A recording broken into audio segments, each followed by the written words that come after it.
Bareilly Moradabad national highway के पुराने toll के पास स्थित भूमि पर की गई बुलडोजर कार्रवाई को लेकर विवाद खड़ा हो गया है। मुरादाबाद सदर तहसील के गांव धीमरी की भूमि पर जिला प्रशासन द्वारा की गई इस कार्रवाई के बाद मुरादाबाद के महापौर और तहसील प्रशासन आमने सामने आ गए हैं।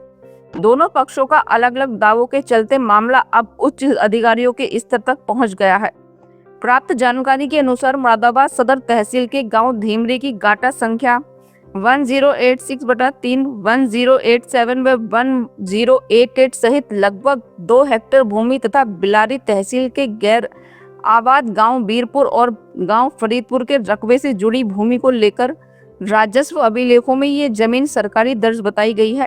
इसी आधार पर तहसील प्रशासन ने राजस्व विभाग की टीम को मौके पर पैमाइश के लिए भेजा था। राजस्व टीम ने मौके पर पहुंचकर भूमि की पैमाइश की और रिपोर्ट तैयार कर जिला प्रशासन को सौंप दी। रिपोर्ट के आधार पर प्रशासन ने उक्त भूमि पर अतिक्रमण पाए जाने की बात कही और अतिक्रमण हटाने के लिए बुलडोजर कार्रवाई की गई। प्रशासन का कहना है कि यह भूमि राजस्व अभिलेखों में सरकारी दर्ज है और इस पर अतिक्रमण किया गया था, जिसे हटाया गया है। अधिकारियों के अनुसार भविष्य में इस जमीन पर कंपोजिट विद्यालय का निर्माण प्रस्तावित है। हालांकि इस कार्रवाई के बाद मुरादाबाद के महापौर ने आपत्ति दर्ज कराते हुए दावा किया कि जिस भूमि पर बुलडोजर चलाया गया है वह उनकी संपत्ति है। महापौर का कहना है कि बिना उचित जांच और प्रक्रिया के यह कार्रवाई की गई है, जो गलत है। उन्होंने तहसील प्रशासन पर मनमानी का आरोप लगाया है। दूसरी ओर तहसील प्रशासन का कहना है कि कार्रवाई पूरी तरह राजस्व अभिलेखों और पैमाइश रिपोर्ट के आधार पर की गई है।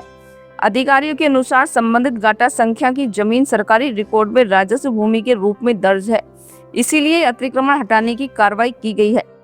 मामले को लेकर दोनों पक्षों के बीच आरोप प्रत्यारोप का दौर जारी है। वहीं प्रशासनिक अधिकारियों ने इस विवाद को उच्च स्तर पर भेज दिया है ताकि शासन स्तर पर पूरे प्रकरण की जांच कराई जा सके।